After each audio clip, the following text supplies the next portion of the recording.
superlotado, eu sou de uma época que nós tínhamos 48 internos. Que moravam lá os 48? Sim, 48, tá vendo? 48 internos, eu sou dessa época. E nós, até hoje, nós damos a gente dá tratamento de saúde. A gente não pôde dar no prédio, mas as instituições de saúde, como o Consumed, aceitam os cegos se tratarem lá através de nós, porque tem uma história conosco, antiga, porque lá teve uma clínica médica, e a gente conseguiu, através desses anos todos, fazer um vínculo com os deficientes, tornando a União Auxiliadora dos Cegos um centro real de apoio. Juvenal, o outro é o José Dias, que tem 51 anos aproximadamente. Morando lá, né? Morando lá há esse tempo todo, né? Há meio século. E nós temos lá mais 10 pessoas que carecem, que precisam daquela moradia. E nós estamos lutando aqui por pessoas que não sabem, José Dias, por exemplo, não sabe nem quem é um parente dele mais. E nós temos que tomar o lar, nessa casa lá, de nós, principalmente desses 2 cegos. É como sentenciar a morte deles. É como tirar um passarinho da gaiola que nasceu, que criou no cativeiro e soltá-lo no mundo. Ele não consegue sobreviver. Passarinho cego. E cego, bem lembrado. Então nós estamos pedindo aqui uma ajuda. Aquela música, né, do Laço Preto. Tá? Exatamente. São pessoas... São seres humanos, né, dentro daquela casa, que nós lutamos ali pela moradia, para dar alimento, e nós nos encontramos numa situação muito difícil. E é uma casa lá que pertence a eles, pertence a nós, cegos. Uma casa que precisa estar de pé porque ela pode receber muitos cegos. Hoje nós temos, segundo as estatísticas, mais de 6.500.000 cegos no nosso Brasil. E temos muitos pedidos de pessoas que querem e que precisam de um lar para morar. Imagine se nós perdemos esta casa, se essa casa fecha, o que será dos nossos irmãos que ali estão? Uma casa que construída por eles, uma casa que na década de 50, esses cegos batiam caneco pedindo esmola de casa em casa para construir aquele prédio. Então é uma casa que eles construíram e agora estamos correndo o risco de perder essa casa. E o meu pedido de socorro para vocês, nos ajude, por favor. Está no ar mais um episódio do programa Palavra Ética com o Frei Gilvander. Um espaço de resistência e esperança, onde ecoa a voz de quem luta por direitos à terra, moradia, preservação ambiental, cidadania e superação de todas as injustiças. Aqui, a palavra ética ganha vida. Cada voz faz a diferença. A gente amplifica os gritos por justiça, os clamores e as reivindicações justas e legítimas dos povos, comunidades e dos movimentos sociais do campo e da cidade. Sua voz importa, de verdade.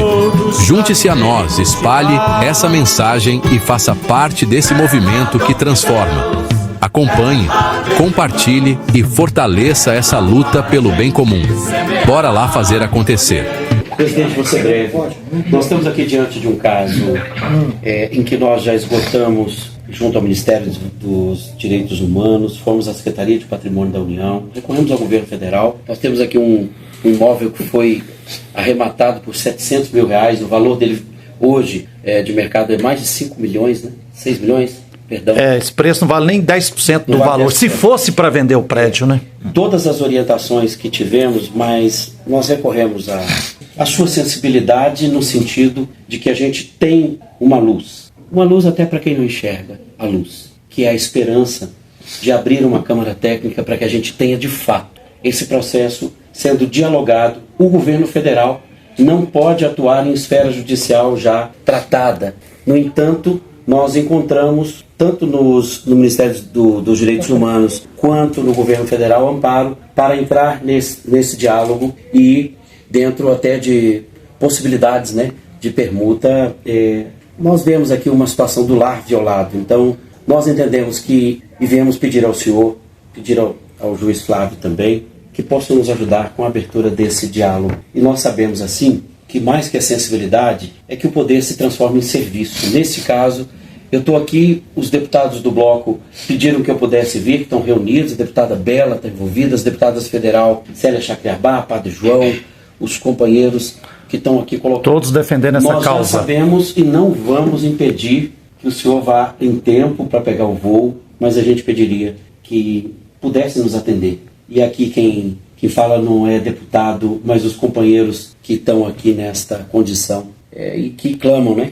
Clamam aqui diante da justiça. É isso. O senhor está fazendo um pedido também, Estamos. deputado? E também, Excelência, se me permite lembrar, o advogado doutor Felipe, que é do caso, ele não pôde vir porque ele quebrou o pé ontem, mas ele já nos informou que quando o processo estava no TRF1, ele entrou com agravo de instrumento e um desembargador lá derrubou o leilão porque lá é impenhorável. Então, eu sou Frei, não sou advogado, mas não sei se tem brechas ainda, para fazer uma reconsideração também no processo judicial, que viabilize de fato um processo de negociação. Já fizemos reunião com a superintendente do Patrimônio da União, e a doutora Lohane também está disposta a ajudar, os 3 procuradores da Fazenda Nacional, né, a Secretaria-Geral da Presidência, a ministra Macaé, já conversamos com ela algumas vezes também. É um caso de extrema relevância, né?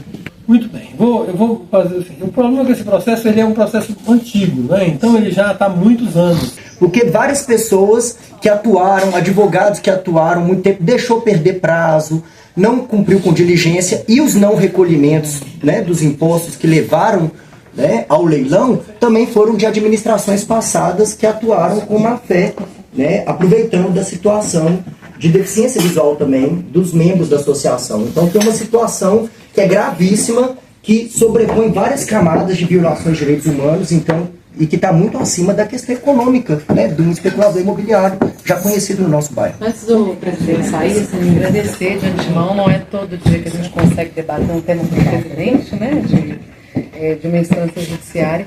Eu só queria colocar que, como é um processo muito antigo e que foi caminhando do ponto de vista meramente econômico, ele não teve ainda o tempo de construir uma intervenção dos ministérios, mas o Ministério de Direitos Humanos está já acompanhando esse caso. Nós fizemos uma audiência pública, depois disso eles já fizeram diligências internas.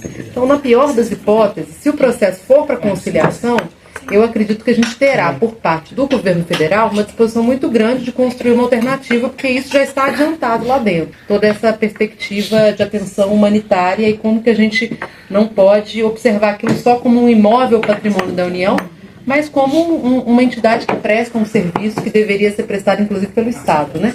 Que é apoio às pessoas com deficiência visual. Eu acho que isso vai ser importante. No direito, a gente chama isso de processo estrutural. Não depende só do juiz. Agora, a nossa função como juiz aqui, ninguém pode passar por esses meandros técnicos. Então, eu vou analisar, eu vou resolver, vou olhar isso de novo, já que o doutor Flávio aqui falou que tem essa possibilidade de um outro recurso. Então, ou lá no próprio recurso, ou dar uma resposta para os senhores, mas, ou mesmo dar uma, como ele falou lá, que a conciliação hoje ela entra nessa fase executiva. Então, eu vou analisar isso aqui com ele, com o doutor Flávio, a gente vai analisar essa parte recursal e vamos dar uma resposta para vocês depois. Quero só o contato depois. Eu acho que nós já temos, né, o seu contato, né? O contato dos deputados também. É porque, como digo, é processo estrutural que não se resolve só com o judiciário. A gente precisa ter outros atores nessa. Vamos vislumbrar isso aí. Não dá para dizer assim, dar uma resposta que é segura para os senhores do que pode acontecer. Pode ser que até nem isso não seja possível, mas aí eu daria uma resposta para vocês, tá? Tá ótimo. Daria uma resposta para os senhores aí em breve. Bom, eu peço desculpas que eu tenho que sair, tá? Tira só uma foto nossa para registrar. Podemos registrar aqui a visita? Pode, claro. Nós estamos com medo de não deixar. Excelência, enquanto faz a foto, deixa eu ser porta-voz aqui do Juvenal, que está lá, um dos cegos, há 49 anos. E eu gravando com ele, ele falou assim: Frei Gilvander, não é justo. Uma casa que foi construída com os cegos pedindo esmola em Belo Horizonte, em toda Minas Gerais, que nós precisamos dela para continuar vivendo, e tem milhares de cegos precisando, tomar de nós e repassar para um dos maiores empresários aqui da região? Não pode. Então, clamamos assim por essa sensibilidade. E gratidão por nos receber. Tá? Técnica e dentro dessa possibilidade. Se o senhor me permite, essa companheira levantou a mãozinha e nós não... Mas nem só parlamentares, é porque não cabia toda a sociedade civil Belo Horizontina que está envolvida nessa situação. O que a gente conseguiu perceber é um processo sistemático de violação do acesso à justiça.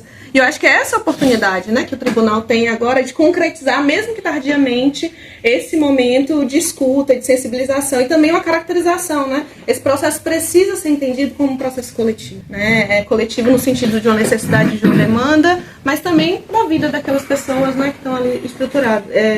Dependem, né, da casa para existir, para viver, enfim, para ter outros acessos garantidos. Sem casa, a gente não tem outros acessos a direitos fundamentais também, né? Então, essa é o pedido. E para a gente, inclusive, essa necessidade de conciliação seria uma oportunidade muito grande, né, para que a gente consiga tratar a demanda do processo estrutural, né, e dos direitos e do acesso à justiça, concretizar isso, mesmo que tardiamente, fazer o debate do direito estrutural de política pública para pessoas com deficiência no Brasil e aqui em Minas Gerais, né? Então, a gente acredita que se o tribunal puder abrir essa porta vai ser muito bem utilizada. Vai ser muito bem utilizada pelas instituições que o querem fazer, mas que hoje estão imobilizadas por causa do andar do processo, mas tem esse interesse do próprio governo federal de resolver esse conflito de uma forma em que os direitos de todas as partes sejam respeitados, tanto do vencedor do leilão, mas principalmente dessas pessoas que estão aqui, que precisam de uma sensibilidade maior do Poder Judiciário. Se não tiver essa sensibilidade de vocês, essa oportunidade concretizada, eles não têm outra saída, eles não têm outra chance. Então, assim, por isso que a gente agradece, assim, essa escuta, porque isso também já é acesso à justiça, tem coisas que a gente só consegue passar numa conversa, né, eles conseguirem falar diretamente, é uma oportunidade incrível. Acho que, inclusive, deve ter sido uma das primeiras vezes que vocês conseguiram ter uma conversa nesse sentido, né, de caracterizar a demanda. E, assim, o ônus do não acesso à justiça, da não análise de forma coletiva, a gente só pede que não fique com ele. Se vocês puderem, de fato, criar uma porta, a gente vai resolver o problema. Gratidão, doutora Verônica. Doutor Flávio, excelência, se tiver um tempinho, eu gostaria de te ouvir também uma palavrinha do Jerônimo e do Edson. Pode ser? Tudo ouvido. Jerônimo. Bom, em primeiro lugar, eu gostaria de agradecer. Eu conheço a nossa associação desde 1990 e espaços de fala eram um pouco cedidos para nós. Essa questão judicial, nesse âmbito judicial, a gente tinha muito pouco acesso.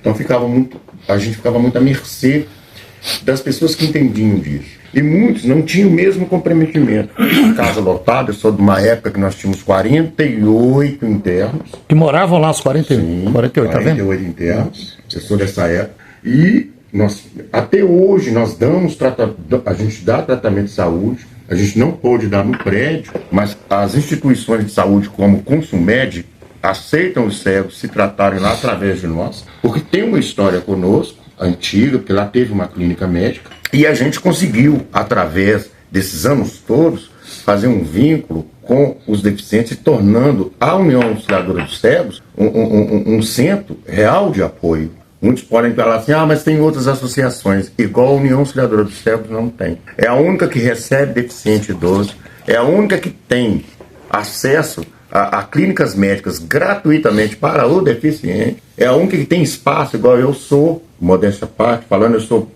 produtor e coordenador de uma banda formada só por cegos, e há 23 anos que eu dependo do espaço para ensaiar. Forró Cabra Cega. Tá no carnaval aí.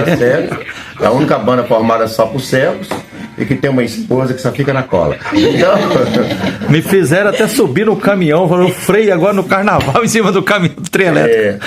Então, quer dizer, a gente tem um trabalho cultural dentro da instituição, a gente tenta trazer eles para dentro dessa cultura, é o único espaço que nós temos de verdade. Mas tem institutos, são histórias diferentes, são nichos diferentes. E a União é a que está mais próximo dos cegos, é a mais conhecida, a mais antiga. Então, quando a doutora fala de abertura desta porta, e a gente compreende a importância que é a abertura dessa porta, porque eu tive esse exemplo quando eu ainda era presidente da instituição e caiu no meu colo a carta que falava desse despejo, quando eu honrosamente fui apresentado ao gabinete da Cida Farabella, depois a Bela Gonçalves, pessoas assim abençoadas, e assim foi criando esse grupo maravilhoso para nos ajudar. E agora a gente quer agregar essa bênção que é, né, o nosso judiciário, através de Vossa Excelência, através do nosso presidente, né, do judiciário, que estude com carinho e nos dê a oportunidade de provar para vocês que a união, ela vale a pena. Porque para nós ela vale, mas para isso vocês têm que acreditar em nós. Por isso que a gente pede, por favor, dá essa porta. Gratidão, Jerônimo. Edson. Boa tarde a todos. Quero agradecer a presença de todos aqui, agradecer a atenção de Vossa Excelência. Eu me chamo Edson Ambrosio, sou natural de Barbacena e perdi a minha visão há mais ou menos 10 anos. E no momento em que eu percebi que a minha não tinha mais recurso, eu entrei em desespero. Mas só que, graciosamente, conversando com uma amiga séria, conheceu o Instituto São Rafael em Belo Horizonte, me convidou para fazer alguns cursos e tal, para eu sair da minha pré-depressão, porque eu estava quase entrando. Eu resolvi vir conhecer o Instituto São Rafael e, honrosamente, conheci, né, na época, a associação, a União Cidadãos Cegos, que na época era presidida por outra pessoa, né? E fui muito bem acolhido dentro dessa instituição. E já entrei sabendo que dos problemas que hoje, né, nós estamos colhendo aí os frutos, mas mesmo assim não houve nenhuma desistência em momento algum. Passei pela gestão também do Jerônimo também, né, Jerônimo? E a luta foi muito grande. Só que, o que aconteceu? Eu fui recebido, nós vivíamos lá na época com 7, 8 pessoas, depois chegaram outras pessoas e eu vim para estudar. E eu comecei a estudar, me formei em massoterapia e depois eu me enveredei pelo caminho da informática. E mesmo achando que na época, que não era possível, eu vi que sim, era possível. E hoje, graças a Deus e graças ao apoio, ao abraço fraterno de todas aquelas pessoas que moram ali, porque eu não digo só da direção, porque a gente se tornou ali uma família. Eu já me formei em vários cursos de tecnologia assistiva, técnico em informática, sou produtor de audiolivros para cegos, né, para as pessoas também que simpatizam com a boa leitura. E eu só estou crescendo, mas graças aqui, primeiro a Deus, e segundo a oportunidade que me foi confiada desde o primeiro momento em que eu coloquei os meus pés dentro da União. A nossa luta não é de hoje, mas hoje eu falo mesmo, gente, graças a Deus, e eu posso levantar as mãos para os céus e agradecer, porque ali passaram pessoas que se tornaram cantores, né, musicistas, como o pessoal da banda do Jerônimo, pessoas que passaram por ali, que se formaram, que fizeram faculdade, hoje trabalham nos tribunais, trabalham nas prefeituras, todos eles concursados. Ministério Público, né? Então, assim, é um incentivo pra gente. Eu tenho uma gama de amigos que trabalham no Ministério Público, sabe? Pessoas que são advogados, isso é um incentivo pra gente. Mas como dar prosseguimento a estudos e à vida da gente, no momento em que a gente perde a visão, que não é fácil, se não houver apoio. Eu já participei, eu já fiz a transcrição, 2 transcrições, inclusive do Estatuto do Idoso na época, e depois uma nova nomenclatura, Estatuto da Pessoa Idosa, pela RIAM Brasil. E foi um sucesso. Então, assim, eu só tenho a agradecer. E pedir a vocês, né, aqui, para que analisem com carinho, porque, assim, eu estou ali como tesoureiro, mas eu estou ali também como ser humano, como amigo, sabe, como filho, como pai de alguns, sabe? Então a gente se tornou família, porque a gente não recebe nenhuma ajuda do governo federal, as pessoas de bom coração aqui doam as coisas pra gente, eu faço café, eu xingo um, xingo outro, chamo atenção, sabe? Então quando a gente viaja, que eu tenho família também fora daqui, quando eu chego, eles falam, Edson, graças a Deus você chegou, como é que você tá? Então assim, o coração da gente dispara, porque é uma família, né? A alegria. E ontem, com um simples gesto feito por mim, porque tinha uma idosa, nós temos uma idosa lá aposentada, dona Marilda. Advogada, formou, ela pediu para que ela tivesse uma vaga lá, nós concedemos, né? Ela tem a indicação do Sebastião, 80 anos. E ontem, pelo simples fato de eu pagar um corte de cabelo para ela, essa mulher me abençoou tanto, eu falei, gente, vale a pena lutar. Então eu deixo aqui o meu pedido, não só meu, mas de outros que não puderam vir, de outras pessoas que estão na iminência de sair dos seus lares para ter onde ficar, para estudar, para prosseguir a vida, porque é muito importante a gente achar apoio, assim como eu achei. As lutas são muitas, mas a gente entende, é um processo dificultoso, moroso, mas a gente tem que lutar por aquilo que a gente acredita. E eu acredito no bom senso, acredito na justiça brasileira, né? Então eu deixo aqui toda a minha gratidão e a compreensão de vocês para que possam abrir portas, pelo menos para negociação, porque perder um lar desse, para a gente vai ser muito difícil, porque as pessoas que moram ali, a maioria dos idosos que moram ali, eles nem família não têm. Inclusive, né, o Edson, abrindo aqui um parentezinho, a gente está pleiteando essa porta, mas a gente quer abrir também a porta, né, para o Judiciário, para Vossa Excelência, para ir tomar um café conosco, ouvir um pouquinho de forró com cabra cega, Conhecer de fato as pessoas conhecer lá as fora, pessoas que estão lá né? dentro, o nosso trabalho, para que vocês possam ver de perto a importância que é aquela ferramenta que está no bairro de Santa Teresa desde 1950. Então, para nós seria interessante, nos dê esse prazer, a nossa porta está aberta. Melhor forró de BH, né? Ah, mas não tem a dúvida, jovem deputada. Ok, terminou? Obrigado, terminei. Obrigado, Excelência. Eu quero pedir licença, Vossa Excelência, para agradecer a oportunidade. Eu trabalho com o deputado Leleco Pimentel hoje, mas eu já trabalhei com quase todas as pessoas aqui dessa mesa. Fico muito feliz. Eu sou advogado popular, estou aqui com os meus colegas que me antecederam, aprendo muito com eles. Trabalhei com a população em situação de rua, trabalhei com ocupação, trabalhei com direitos humanos propriamente dito. Tenho uma formação mais na área pública, não exerço advocacia clássica, mas a gente respeita o ordenamento jurídico, a gente entende os procedimentos, né, do Poder Judiciário, mas a gente caminha muito para além, né, no sonho de Alberto Lira Filho, no direito achado na rua, que é também possível, é legítimo, e a gente sempre caminha muito pelas responsabilidades do Estado em relação, né, à sua população. Veja bem, a gente tem um relatório da Oxfam recente que 63% da riqueza de todo o país está na mão de 1%. Então a gente pega os outros 37% e tem que dividir na estratificação social. O que esse dado quer dizer? Esse dado quer dizer as ausências do Estado. Muitas vezes, quando ele fala que ele não recebe o direito propriamente dito do governo federal, não é por vontade política ou de governo A ou de governo B.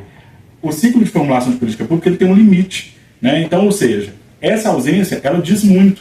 E quando o Estado se apresenta, ele se apresenta muitas vezes de forma violenta. Ou seja, tem um grupo de pessoas, que é pessoa com deficiência, ela está nessa casa, essa casa foi destinada a uma prestação de serviço assistencial durante toda a sua existência, né? Eles lutam por um lar, pela sua permanência, pela sua sobrevivência, pelo seu imediato.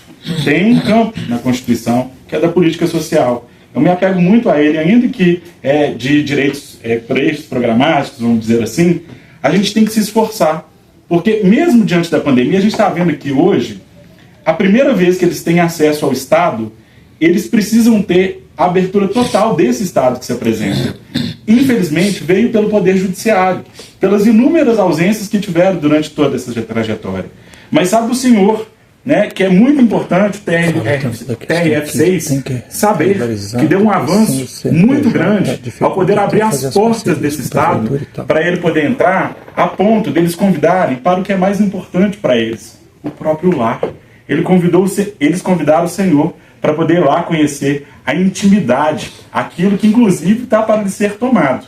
Então eu faço um apelo por essa trajetória legítima, pelas vozes do campo popular, mas também por respeito à nossa Constituição, né, pelo compromisso de todas as trajetórias que estão aqui presentes, para a sensibilidade do TRF6, para que nós possamos respeitar que existem mais de uma tese, mas nós temos uma dívida histórica, independente de conjuntura, mas uma dívida histórica do ponto de vista da humanidade, de uma política que não chega até as pessoas, e nós temos essa oportunidade de trilhar caminhos com diálogo, com sensibilização, com prudência, com respeito a essa democracia, mas entendendo que o privilegiado, muitas vezes, ele pode esperar mais um pouquinho, né? Nós não estamos querendo tirar o direito do privilegiado, mas ele pode esperar um pouquinho até que a gente organize para poder garantir o mínimo e o imediato para essas pessoas que trouxeram tudo para vocês, inclusive a arte que fazem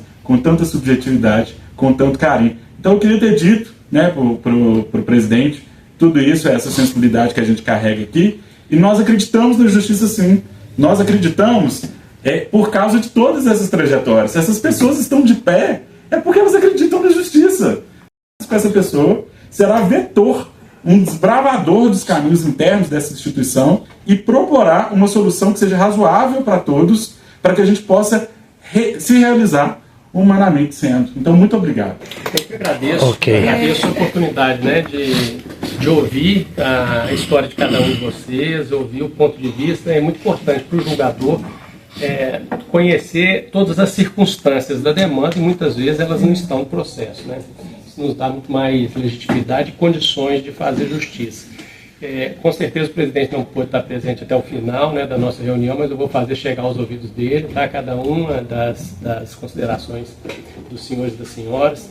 Nós temos aqui algumas frentes de atuação, algumas realmente voltadas à jurisdição da presidência e outras do ponto de vista institucional, né? A conciliação, evidentemente, ela não tem fase dentro do processo, ela pode ser inaugurada aqui, ela pode ser inaugurada na fase de execução.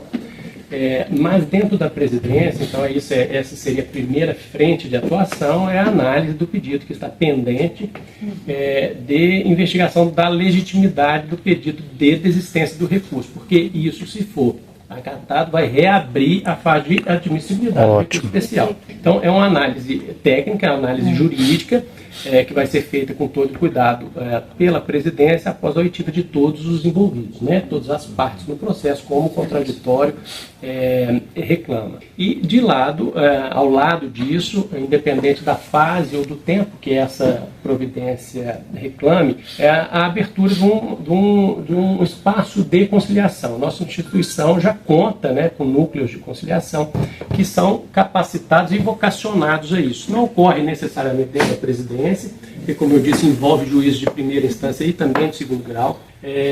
E essa fase me parece já ser possível, viável, independente, portanto, dos desdobramentos do processo, né, dos desdobramentos das fases do processo, especialmente aqui na presidência. Então, acho que essa questão da análise do recurso ela vai ser de pronto. Não sei se as partes já se manifestaram, as partes contrárias, se já está apta a ser levada a decisão do presidente. Se não, a gente vai startar isso e, ao lado, conversando com o desembargador, talvez o desembargador Álvaro, que coordena o nosso Sejusc, né, que é um centro de conciliação, junto com os juízes auxiliares, para que a gente possa fazer envolvendo todos os atores. Aí, não só a União, mas também o arrematante, que me parece tem direitos a serem tutelados pela instituição também, né? Acho que... Maravilha.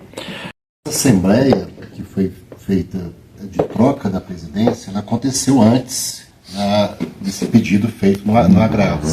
Então acho que esses documentos estão... Tá toda e isso foi protocolado no cartório, inclusive, né? Então, e acho que isso é importante no julgamento, na análise desse recurso, né, para a gente destravá-lo, que é uma das possibilidades, né? Então acho que isso é um ponto importante. E o outro ponto que o Frei colocou da DPF 828. É um conflito de caráter coletivo, então exige todos os cuidados ali que a DPF 828 estabelece, inclusive, eventualmente, até uma visita também, resolução do CNJ, uma visita do tribunal também, muito importante também, na casa-lar. Eu acho que como instrumento da DPF, então uma visita também poderia ser uma boa medida para conhecer a realidade ali dos moradores. Então, acrescento só esses dois. Ótimo. Você queria acrescentar? Tá? Não, é só um comentário, que a natureza do processo original, da demanda original, que é uma dívida adquirida por pessoas cegas que pediam dinheiro na rua para poder continuar vivo, já demonstra a natureza desse conflito, né? É uma dívida de pessoas que estavam tentando viver, né? Então, já demonstra um pouco do que a gente está tratando aqui. E só porque ninguém falou, tem um corte racial também, Excelência. 90% das pessoas que estão lá são pessoas negras, e também pessoas idosas. Então, por isso que eu falei dessas camadas. E para nós, né, a deputada Bela, né, como presidente da Comissão de Direitos Humanos, também acompanha muitos casos. A gente, né, aqui na nossa trajetória, não tem causa perdida, né? Em Santa Teresa, nós acompanhamos o caso do Quilombo Souza, que está aqui, né, também. Nós conseguimos tirar do TJ e trazer para cá, pela dimensão quilombola. Tinha 12 anos de trânsito em julgado, né? E o quilombo hoje é patrimônio imaterial de Belo Horizonte. É um patrimônio dentro de um patrimônio, né? Porque o conjunto urbano de Santa Teresa também é patrimônio. E a Casa União Auxiliadora dos Cegos, a gente tem o mesmo entendimento. É um patrimônio dentro do patrimônio de Santa Teresa. Então, por isso que eu não fiz questão de falar, né? Porque a Associação de Santa Teresa defende a casa, né? Eu, como membro da diretoria, reitero isso aqui. E o bairro em si, como um todo, né? Todo mundo sabe, né? Ali é onde os cegos chegam, ali onde... Os motoristas de ônibus, né? Quando sabe onde parar para eles. Então, assim, tem um vínculo orgânico histórico, porque a deputada Bela falou 50 anos da casa, porque tem 50 anos que ela está no mesmo local, 52 anos, mas ela existe há 70 anos no bairro de Santa Teresa, porque a primeira sede foi na Rua Salinas, só para poder fazer esse esclarecimento aí. Energia boa que tá. Acho que nós estamos saindo daqui com essa sensação também, de que a sensibilização, não é que a gente estava conversando do outro lado com não era um ser humano, né? Mas a gente entendia que era importante. Viemos aqui, a gente tem talvez um horizonte para esta resposta, para a gente compreender. É possível vislumbrar uma resposta? Claro, como eu disse, são duas frentes. Uma pode iniciar desde já, a segunda depende da manifestação das outras partes, que vai ser provocada aqui pela presidência imediatamente. Né? Ou seja, se elas não forem ainda intimadas a se manifestar sobre o pedido da associação, o serão muito brevemente. E no que diz respeito à conciliação, ela não tem prazo para iniciar, então eu tenho certeza que vai ser uma opção da presidência inicial quanto antes. Tem um start, ou seja, foi importante vir aqui, para nós foi, o senhor, juiz Flávio. Eu estou saindo com nosso espírito feliz.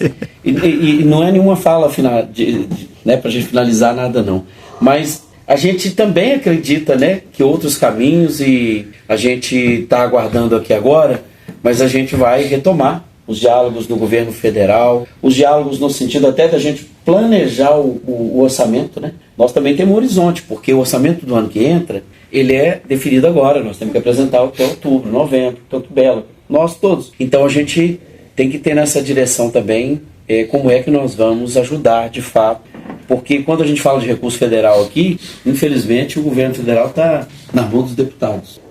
E aqui também no estado, a gente não tem tanta assim força que o Estado, outros deputados têm, né? Mas a gente precisa colocar esse horizonte do orçamento. Nós temos verba e eles têm a verba. Então a gente está aqui nessa direção mesmo de construção, por isso é importante para nós que dentro do mês aí de agosto e setembro a gente tem esse horizonte mesmo. Tá bom? Vou retransmitir o convite para o forró e para o café, tá? Gratidão. Nós queremos